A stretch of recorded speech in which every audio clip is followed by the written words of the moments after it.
이분을 보면 인생은 70부터다라는 생각이 들어요. 노년의 오빠 변희봉 씨의 이야기인데요. 이번에 영화 옥자로 칸에 입성을 했잖아요. 근데 이게 첫 해외 영화제 나들이라면서요. 처음인데 너무 큰 데를 가신 거 아닌가요? 그러게요. 그러니까 외국 여행을 처음 한 건 아닐 테고 영화제 주인공이 돼갖고 이제 탁 등장해본 게 처음이라는 건데 네. 75살이란 말이에요 올해 변희봉 씨가. 가만히 생각해 보니까 우리나라도 때가 된 것 같아요. 우리가 뭐든지 아직 역사가 짧잖아요. 그러니까 해외 영화를 보면 정말 노익장들, 연세 많은 분들이 노인 역을 해요. 제가 어떤 영화에서 잭 레몬이 나와서 이렇게 하는 거 보면 정말 자기 나이대 연기를 하거든요. 근데 우리 경우는 젊은 사람이 노역 분장을 해갖고 그런 걸 많이 했어요. 근데 이제 이력이 쌓이니까 이제 나이 먹은 만큼 연기를 하고 그러는데 또 하나 또 추세가 있는 것 같은데 이젠 때가 없어요. 네, 맞아요. 어렸을 때 성장해서 어느 때까지는 배우고 언제까지 활동하다 언제가 되면 잊혀진 사람이 된다. 이런 게 없고 그냥 자기 기량만 있으면 해서, 네. 70이고 80이고 그냥 전성기로 계속 가는 건데 네. 변희봉 씨도 그 모습을 보이고 있는 거죠. 그래요. 변희봉 씨는 이게 말을 해도 네. 어때 거짓으로 말을 해도 진짜 같아요? 진짜 같이 그렇게 말을 한단 말이야. 그 그냥 우락부락한 얼굴에서 진실만이 쏟아져 나올 것 같은 그런 연기를 해서 네. 아, 참 세다. 참 센 연기자다. 난 그렇게 생각을 했어요. 이 칸 영화제 간 거 보고서 정말 나는 했어. 어머나 정말 고생 끝에 낙이라는 게 바로 저거구나. 아무리 51년, 61년을 돼서도 칸에 간 사람이 몇이나 되겠느냐고요. 없지, 없지. 아까 말씀하신 대로 진짜 그분은 무슨 연기를 할지 그건 진짜 액션이 강해가지고 할아버지 아예 그래 밥 먹었니 이런데 그래 밥 먹었니 이러다 보니까 무서운 할아버지 막 이렇게만 생각했는데 괴물도 그렇고 옥자도 그렇고 조금 그런 풍이 있긴 있잖아요. 그 양반이 내가 네. 저기 한동안 화면에서 볼 수가 없었어. 근데 나하고 같이 드라마를 하게 됐거든. 네. 근데 이렇게 연기를 잘하는 분이 왜 화면에 뜸하냐 그러니까 내가 그냥 우라같이 밀어올라서 집에서 마당에 잔디를 뽑다가 뒷동산에 뛰어올라가고 소락대기를 높이 질렀다고. 그때 목이 쉰 것 같아. 그때 목이 쉰 것 같아. 아니 근데 네. 제가 아예 결례되는 얘기를 좀 할게요. 결례되는 얘기. 과거에 제가 텔레비전 드라마를 열심히 볼 때 상자 선생님은 언제나 주역이었거든. 근데 변희봉 씨는 보이지도 않는 존재였어. 그럼요. 근데 세월 지났는데 지금 거꾸로 같아. 그럴 날 바뀌었어. 있지. 그러니까 세상 모르는 거야. 인생 모르는 거야. 네. 아마 본인도 모르셨을 것 같아요. 그렇죠. 네. 옥자를 찍고 있는 동안조차 본인이 칸 영화제에 갈 거라고는 상상을 못했던 것 같아요. 네. 그래가지고 나중에 인터뷰를 하는데 아이 봉준호 감독은 나의 은인이다. 뭐 이런 식으로 이야기를 말씀 많이 하셨는데 사실은 봉준호 감독 덕분도 있겠지만 본인이 워낙에 이 가지고 있는 독특함 때문이 아닌가. 우리 옥자. 짜잔. 금돼지요. 진짜 금동물이 성분 100% 미자야. 이제 이거 네 거다. 받아.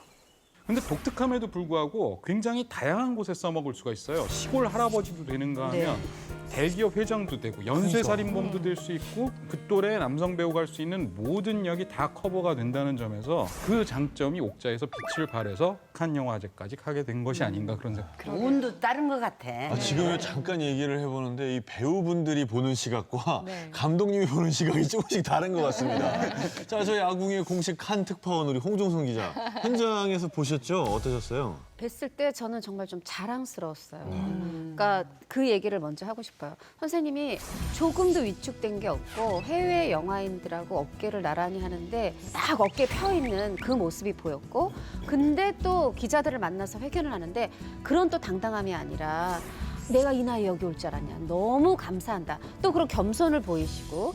근데 봉준호 감독이 한 다른 할리우드 배우를 대배우를 소개합니다. 더스틴 호프만이었던 거죠. 아이 괴물에 나오는 배우다 했더니 더스틴 호프만이 벌떡 일어나서 악수를 하며 아니까.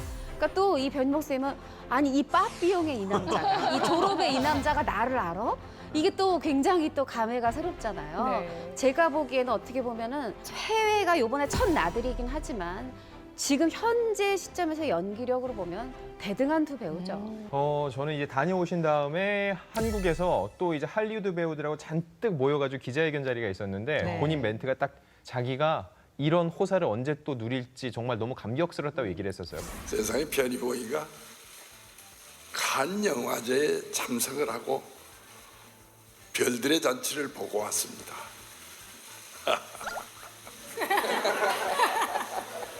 제가 칸에서 한 얘기가 70도 기운 고목나무에서 꽃이 핀 기분이라고 했습니다. 감사합니다. 고맙습니다. 그때 제가 느낀 건 뭐냐면은요. 50년 연기를 한 노배우가 아니라 신인 배우 같았어요. 아직 자기가 한 번도 경험하지 못한 세계에 새로 발을 들인 그런 느낌?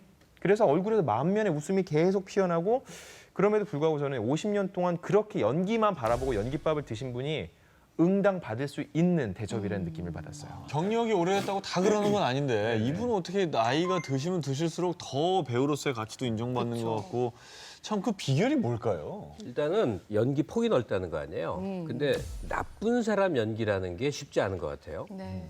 그 아주 악한 인간, 특히 내면이 사악하고 뭐 이런 거를 제대로 연기하는 배우를 떠올리면 솔직히 말해서 잘 안 떠오릅니다. 그러니까 착하고 좋은 사람의 역은 많이 있는데 근데 이 변희봉 씨 같은 경우가 사실은 과거에 주로 그런 역을 맡았어요. 그래갖고 본인이 뭐 그런 얘기를 인터뷰에서 했다고 그래. 아주 선량한 좋은 아버지 노릇해보는 게 내 소원이다. 좀 많은 흔한 평범한 아버지요. 네, 근데 네, 그분은 이렇게 편하고 아주 인자한 아버지 얼굴이 안 나오는 거예요. 그게.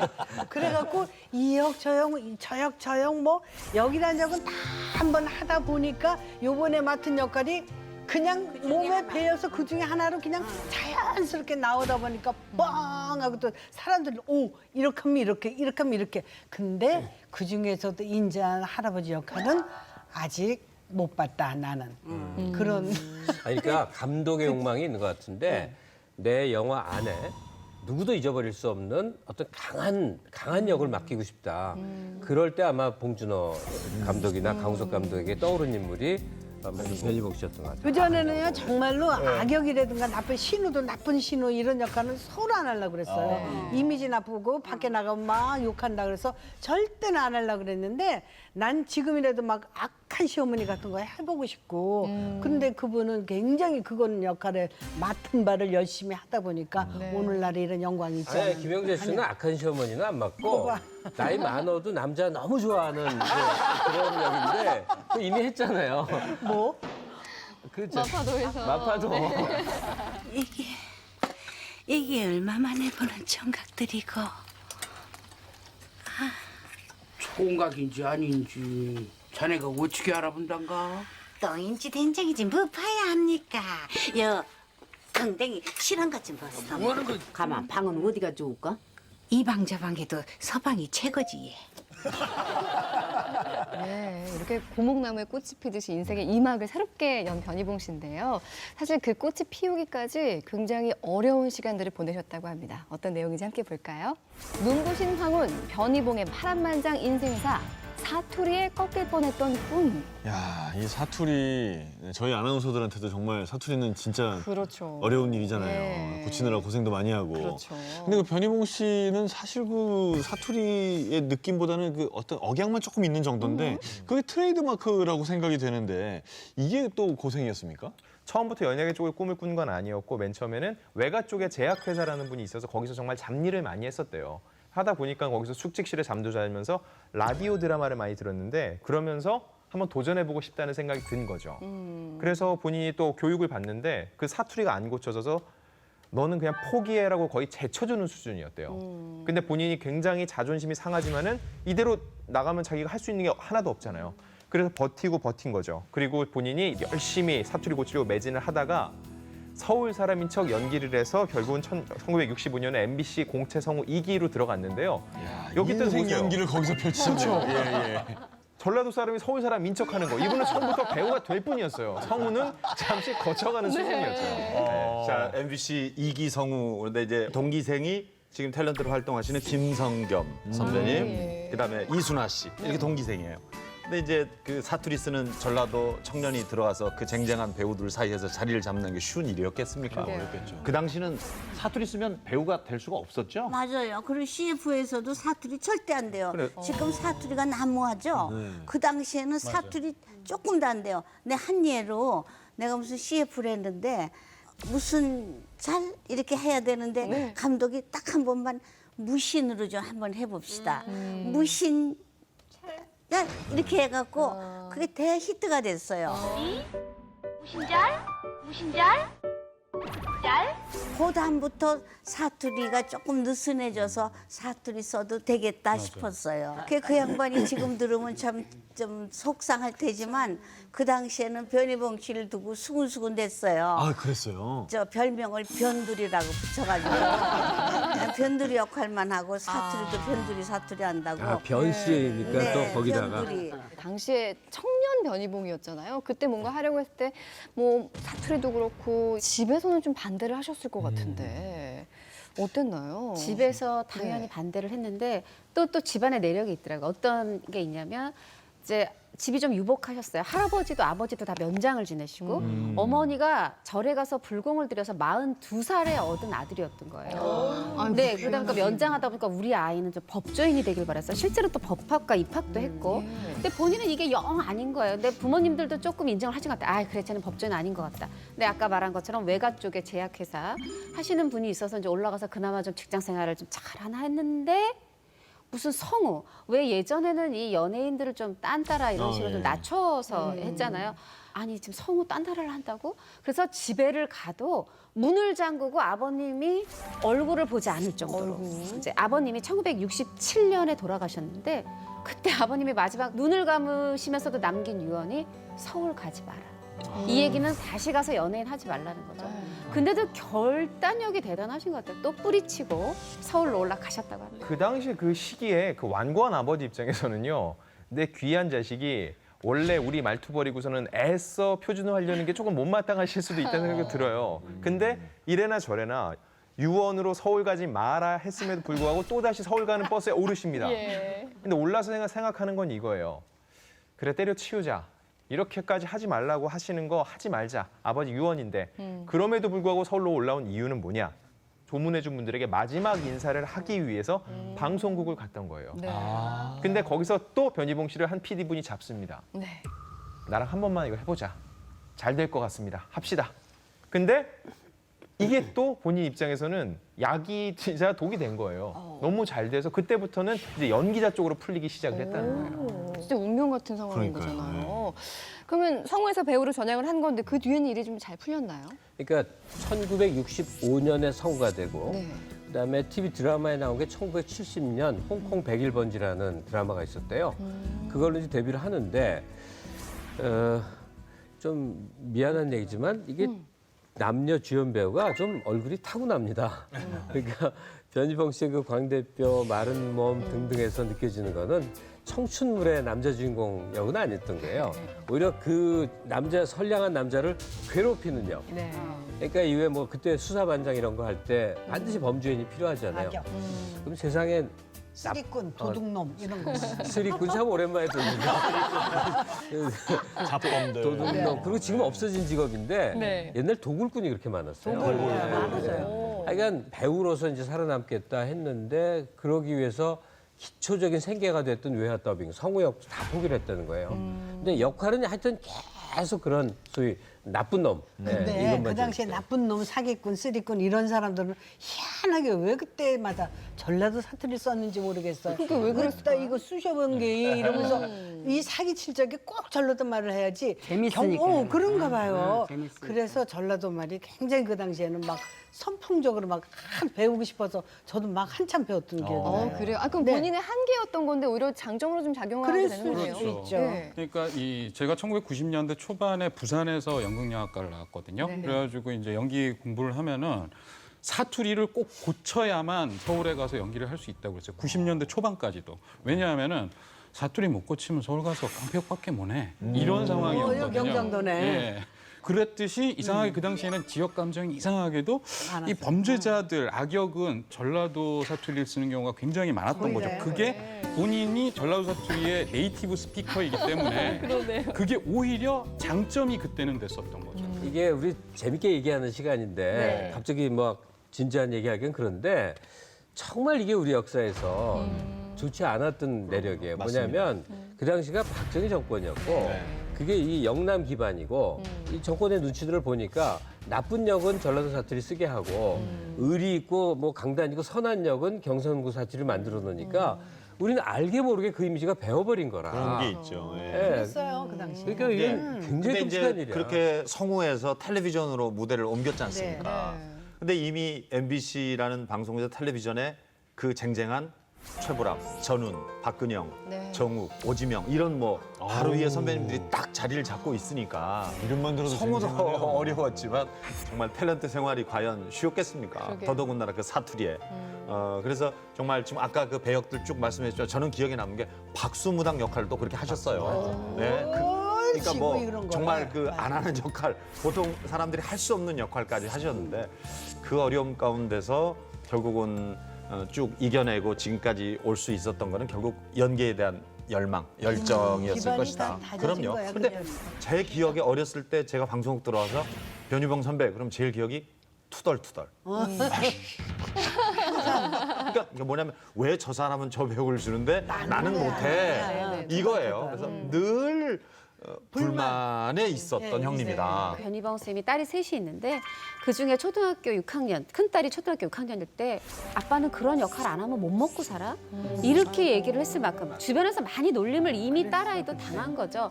마음이 얼마나 아팠겠어요. 야, 다른 사람들 말 듣지 마.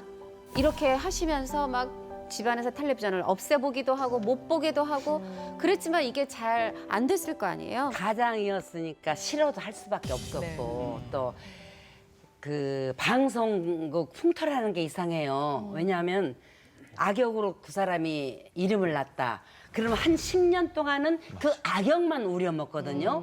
연기자들이 다 같이 소질이 있어요. 이것도 시키면 하는데 그 한 선만 주는 데서 연기자들이 스트레스를 많이 받죠. 변희봉 씨도 이래서 스트레스를 많이 받았을 거예요. 그러니까 그분 같은 경우에도 만약에 그 악역이 주인공이면 모르는데 악역은 주인공이 될 수가 없는 상황에 있다 보니까 조그만 역할이면은 이제 회식을 하더라도 PD가 저기 한 건 주인공 순서대로 앉으면 저쪽 구석에서 앉아있지 앞에는 가지도 못해요. 안 그래요? 그러면 저쪽 구석에 있다가 아이씨 또 이제 이렇게 투덜거든 어느 순간에 싹 없어지고 그리고 막 에이씨 이러고선 그냥 가고. 근데 그쯤 되면은 진짜 본인이 너무 속상하니까 나 안 할래 그럴 수도 있었을 것 같아요. 그 시기도 사실 A 아내하고서는 고향으로 그냥 잠적을 해버리셨대요. 그러니까 배우로서의 자존심은 지키고 싶으니까는 뭐 코미디 역할 이런 걸 들어와도 또 그냥 다 안 하시고 그러다가 차라리 그냥 고향으로 내려와 버리신 거죠. 근데 정작 수사반장 제작진은 동네까지 찾아와 가지고서는 대본을 건넨다는 거예요. 합시다. 그러니까 본인이 이런 고충을 겪는 것과는 전혀 별개로 수사반장 내에서 그리고 몇몇 캐릭터에 대해서 변희봉이라는 배우는 대체 불가한 거예요. 본인을 필요로 하는 제작진의 마음에 또 탐복을 한 것 같아요. 결국은 다시 또 연기를 하게 되신 거예요. 그럼요. 그 나쁜 역을 계속 매주 2개씩 할 수는 없잖아요. 농담이고요. 아니 근데 이렇게 좀 뭐 고정된 배역만 하다 보면 사실은 정말 힘들 때도 오고 뭐 그만두고 싶다는 생각도 충분히 하셨을 것 같습니다. 그랬던 우리 변희봉 씨였는데 그의 파란만장인 연기 인생에 과연 반전이 있었을까요? 눈부신 황혼, 변희봉의 파란만장 인생사, 악역 전문 배우 CF 스타 되다. 오, 야, 드디어 이제 오. 고생 끝에 낙이 온다고 뭐 진짜 드디어 인생작을 만나게 된 건가요? 성우로 방송계에 입문하고 한 15년쯤 됐을 때 네. 당대 최고의 인기 프로 이제 조선왕조 500년 그중에서도 이제 몇 개 편이 있는데 설중매 편이었어요. 예. 거기서 이제 연산군을 부추겨서 무오사화를 일으키는 유자광 역을 맡았는데 이때 어마어마한 인기를 누리면서 이 시기에 만든 그 대유행어가 그겁니다. 이 손안에 있소이다. 그 이벤트가 거기서 이게 나온 정말 거예요? 근데 이 유행어가요. 요즘도 이 손안에 있소이다는 신문 기사 제목으로 쓸 정도로 맞아요. 이제는 뭐 시대를 관통하는 유행어라고 볼 수 있어요. 그러다 보니까 당시 백상 예술대상에서 인기상을 받았습니다. 어찌 보면 인기상은 연기성보다 더 큰 사랑일 수 있어요. 왜냐? 대중이 좋아해서 주는 상인데 본인은 조연도 안 되니까 사람들이 날 기억이나 할까 싶은데 대중이 당신들 좋아해서 이 상을 준다고 하니까 정말 감격스러웠을 거예요. 아까 말씀드린 조선왕 조병 설중매를 제가 같이 출연했었어요. 그래서 그 당시에 여러분 기억하시기에 한명회의 정진, 유자강의 변희봉, 뭐 정말 장안에 뭐 아주 떠들썩했죠.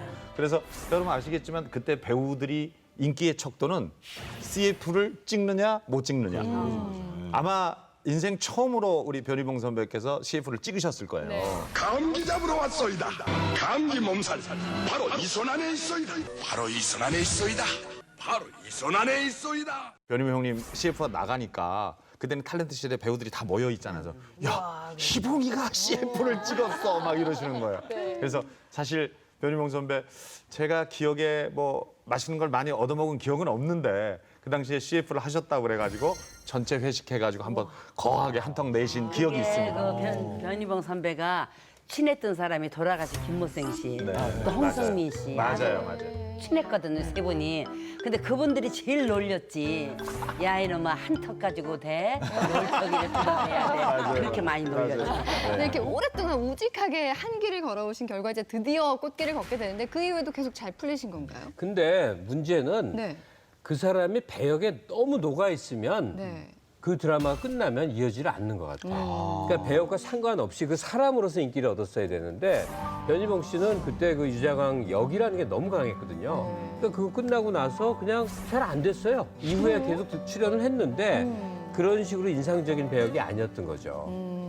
그럼에도 불구하고 그 당시에 이 변희봉 선생이 떼돈 벌고 스타가 될 수 있는 길도 있었어요. 뭐냐면 당시에는 배역이 하나 뜨면은 그걸 가지고 야간업소. 그러니까 특히 지방에 있는 그 야간업소에 가가지고 그 분장하고 가갖고 안녕하십니까 유자강이 왔습니다. 그래갖고 뭐 거기서 이소나의 이소이다 한번 하고 그다음에 노래 한번 불러주고 그러면은 몇백만 원씩 하루에 그냥 당시 돈으로 몇백만 원씩. 그 양반이 그런 주변머리는 없어요. 그러니까 그걸 절대로 안 하신 거예요. 그럼. 정말 한 번도 안 하시고 그다음에 중요한 거는 그런 제안이 무지무지하게 들어왔는데 이 고고한 연기자로의 자존심이 있어가지고 절대로 술집에 나가서 그건 안 한다라는 조건으로 재미교포 위문 공연을 가졌었대요. 네. 절대로 이제 술집 공연을 안 한다라고 갔는데 거기서 가 보니까 이 워싱턴에서 자기가 공연이 술집에 잡혀 있다는 걸 알게 됐고 그다음에 우연히 공연 포스터를 봤는데 유자광 미국에 오다 이렇게 돼 있더래요. 그래갖고 그 자리에서 그걸 보자마자 택시를 잡아타고 공항으로 가가지고 바로 한국으로 돌아오셨다고. 자존심도 자존심이지만 본인이 연기자 취급을 받지 않는 것에 대해서 굉장한 거부감을 가지고 있는 거고요. 그러네요. 근데 그러다 보니까 무슨 일이 생겼느냐. 결국은 마이너스 통장 신세를 지는 상황까지 이렇게 이르게 됐다고. 이게 좋을 줄 알았는데 그때 같이 했던 한명회로 나왔던 분 있잖아요. 정진 선배. 정진 선배는 날렸지. 그분 엄청나게 날렸었는데 그 후로 한 명의 부인했어요. 같이 하셨어요, 진짜. 한 명의 부인 역을 하셨어요. 바로 여기 계셨네. 그분은 다른 역할을 할 수가 없을 정도로 너무 떠가지고 근데 그 역할을 하면서 얼마나 불쌍하게 나왔으면 사람들이 보는 사람, 내 주변에 있는 사람 그런 사람이 있었어요. 저 사람 왜 이렇게 불쌍하게 생겼니? 저 사람한테 용돈 좀 보내라. 그래서 내 용돈 보내는 걸 봤거든요. 한명희 씨한테. 식사동이거든. 예. 그렇군요. 아무튼 이 변희봉 선생님 얘기를 듣다 보니까 연기에 대한 열정만큼이나 자존심도 굉장히 강한 분이신 것 같은데 이분 저 실제 성격은 어떠신 편인가요? 궁금하네요. 나는 이 양반하고 드라마 딱 한 번 했어요. 네. 그 같이 옆에서 얘기하다 보니까 정말 구수하고 그런 매력이 있어요. 아주 구수한 매력 있어요. 왜냐하면 그 주변에 맴도는 얘기는 짜다. 뭐 밥을 안 산다. 뭐 누구는 밥 샀어? 뭐 그렇게 남자들은 잘안 소문이 났지만은 같이 둘이 가는데 시장한데 뭐 한 끼 먹고 가십시다. 차 시골에서 이제 오랫동안 오니까 그럴까요? 그런 정도로 참 이 사람 친하면 좋겠다. 그러면요. 그 인정미가 있어.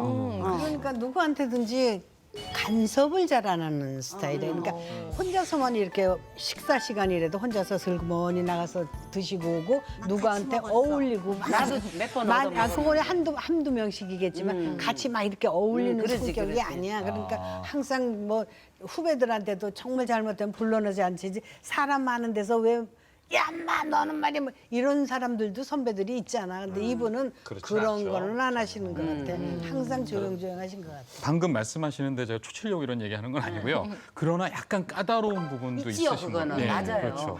까다로면 배우가 될 수가 없죠. 그렇죠. 근데 그 까다롭다는 부분이 그러니까 이 소위 말하는 고집, 똥고집 이런 게 아니라 연기자로서의 자존심이 거기에도 바탕으로 깔려 있다는 거죠. 그러니까 보통 평소에는 이렇게 무지무지하게 젠틀하고 그런데 그냥 단순한 뭐 노역 배우, 선배 대접 이러는 걸 바라는 게 아니라 연기자로서의 예우를 갖춰주기를 굉장히 바라요. 그러니까 안 건드리면은 네. 안 건드리면 그야말로 신사고 그렇죠. 건드리면은 그렇게 괴팍하게 변하고 그러는 거예요. 그 어떤 한 PD가 네. 이 PD가 되다 보면은 모든 연기자를 다 이렇게 챙기지는 못하잖아요. 그러다가 보니까 역도 그렇게 크지가 않고 그래가지고 어떻게 조금 약간 좀 섭섭하게 대했나 봐요. 그랬더니 이분이 이제 방에 들어가셔가지고 안 나오시고 굉장히 좀 오랫동안 상처 입으신 그런 상황이 된 그걸 거예요. 못 참아하세요. 그렇죠. 그래가지고 PD가 그걸 알고는 찾아가고 정말 죄송하게 됐습니다. 사과하고 그다음 모시고 나와가지고 맛있는 거 사드리고 그러니까 이제 그제서야 이제 그러니까 연기자로서 예우를 갖춰주니까 이제 그제서야 마음이 풀리셔가지고 그다음부터 이제 다시 밝은 변희봉 선생으로 돌아왔다는 이야기가 있는데 연기자가 다 그런 면이 있어. 그렇죠. 겉보기에는 할아버지인데 마음속에는 청소년이 있을 수 있는 거죠. 그거에 다 있죠. 근데 이분은 특히 또 이렇게 후배들한테도 본인이 그런 거에 대한 자존심이 강해서 그런지 몰라도 항상 보면은 누구시 존댓말을 하지 반말을 안 하더라고요. 항상 보면은. 자, 이렇게 황혼의 전성기를 맞기까지 참 이런저런 시련들을 겪어오신 변희봉 씨에 대한 이야기하고 있는데요. 또 다른 시련이 한번 찾아온다고 합니다. 어떤 내용일까요? 눈부신 황혼, 변희봉의 파란만장 인생사, 사업 실패를 딛고 영화 배우로 날아오르다. 아니 근데 저는 근데 이거 다른 사람들 사업 실패한 얘기 많이 들었지만 이분이 사업하셨다는 얘기는 전혀 들어본 적이 없는데. 그렇죠. 그리고 또 흔히 배우가 사업했다 그러면 아, 또 영화 제작했나 이렇게 생각하실 수 있는데 분재 사업을 하셨어요. 그러면 분재는 또 뭐 얼마 안 이렇게 생각하시면 오산입니다. 이게 규모가 상당히 크더라고요. 그러니까 1990년대 전후로 해서 이 원하는 배우상이 좀 달라지면서 또 배역이 일자리가 점점 기회가 안 온 거예요. 그래서 아유 진짜 접어야 되나 보다. 근데 원래도 평상시에 이렇게 등산 하나 갔다 올 때 이럴 때 분재를 하나씩 이렇게 사왔는데 아예 본격적으로 서울흥 쪽에다가 막 땅을 막 1000편 이상 사가지고 심지어 나무를 아주 빽빽히 심어야 될 만큼. 근데 그 나무를 키우는 일이 그렇게 좋으셨대요. 본인 나무를 되게 잘 키우셨나 봐요. 근데 안 되려니 IMF가 터져서 그때였어요. 정말 쫄딱 망했는데 아, 이걸 사람들이 되게 헐값에 살려고 그랬대요. 나무는 그냥 크지 자존심에 않나? 또 내가 가만히 헐값으로 못 줘. 나무는 그냥 놔두면 크는 거 아니야? 이렇게 하다가 아, 분재. 네 결국은 하여튼 뭐 나중에 넘기셨는데 그래서 이때 아주 크게 실패하셨다. 그래도 아마 그 분재, 수석 이런 데 집중하신 이유가 또 있을 것 같아요. 네. 안에서 오르는 울화를 어디론가는 풀어야 되잖아요. 그래서 그때도 보면 이렇게 뭐 돌 주우러 다녔어 뭐 이런 말씀도 하시고 직접 또 그런 얘기를 하셨어요. 그래서 이제 아마 연기에 집중하셨듯이 분재나 수석에 또 얼마나 집중을 하셨겠습니까? 그리고 보니까 아마 큰 실패를 보신 것 같은데 그때 당시 아마 형수님께서 하신 말씀이 야 나무는 징글징글해 막 이런 말씀을 하셨던 것 같아요. 근데 요때 사업한다고 안 보이셔서 정말 저 생생히 기억나는데 변희목 사망설. 사망설이 돌았었어요. 그죠? 아니 그러면 이렇게 정말 뭐 어떻게 보면 굉장히 암울했던 시기. 처음에 못 떴을 때만큼이나 굉장히 어려웠던 시기가 다시 찾아온 건데 그럼 이때 이분의 손을 잡아준 게 봉준호 감독이신 겁니까? 예, 그러니까 우리가 지금 굉장히 장시간에 걸쳐서 변희봉 고군 분투기만 얘기한 거예요. 네. 인생이 다 이렇게 안 풀릴 수가 있나만 얘기를 했는데 이제 대역전기가 시작되는 거죠. 네. 그러니까 정말 살 수도 없고 그래갖고 이제 고향 가자. 예, 이분이 장성 사람이에요. 네. 전남 장성. 전남 장성. 네네. 예. 저도 장성에 살짝 연고가 있어서 가면 이 시골 분들은 자기 고장에서 배출된 좀 알려진 사람을 너무 자랑스러워하는데 그렇죠. 다들 김병조 맨날 그랬어요. 배추머리. 그렇죠. 그 당시. 장성의 최고의 유명해야. 네. 김병조 씨가 그렇게 유명한 개그맨이 그랬잖아요. 아마 지금은 이제 변희봉 변희봉 그러니까 틀림없어. 칸인데요. 예. 근데 그때만 하더라도 이제 부인하고 이제 다 싫어. 그래서 고향 가서 살자 이러고 있었는데 마침 이제 영화 출연 섭외도 왔었대요. 근데 그것조차도 이제 마다했는데 딱 이제 조은희 감독 같은 분위기였겠지. 젊은 감독이 좀 네. 꼭 보자고. 아주 간곡히 보자고 그래서 아예 만나나 보자 한 게 마포의 한 호텔이라고 이 기사에 나온 걸 보니까 알겠어 어느 호텔인지. 그 마포역이랑 공덕역 사이에 있는 호텔이에요.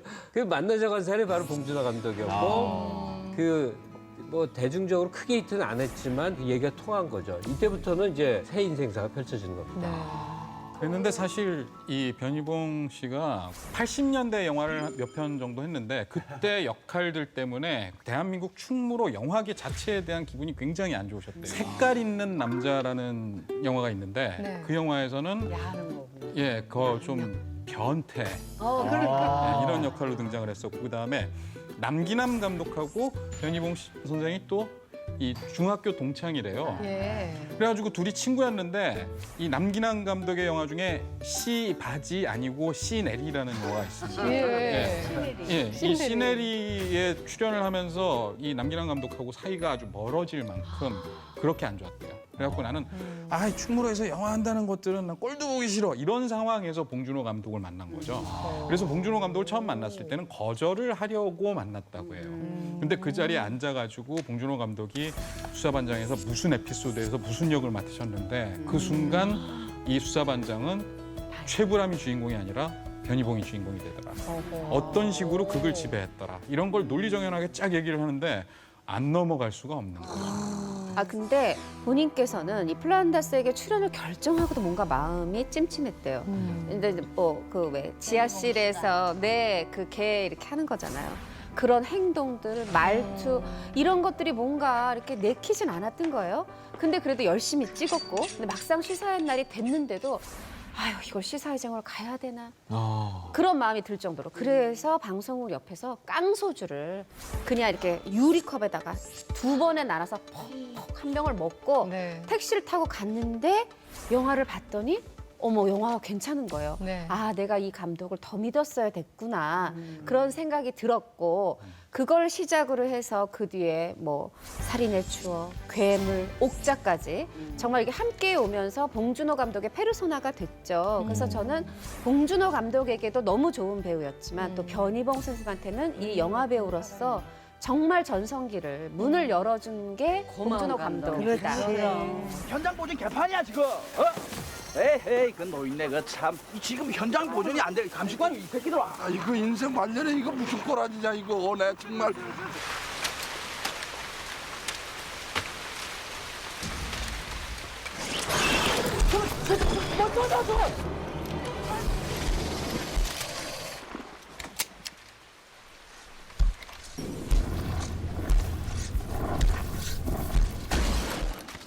괴물에서도 이남일녀를 키우는 호랩이었고 옥자에서도 또 손녀 혼자 키우는 할아버지 역할이고 항상 짝이 없었어요. 근데 본인은 아직까지도 의욕을 보이시고 있으시거든요. 저는 이 멜로의 끼 역시 그 손 안에 있을 거라고 생각합니다. 네.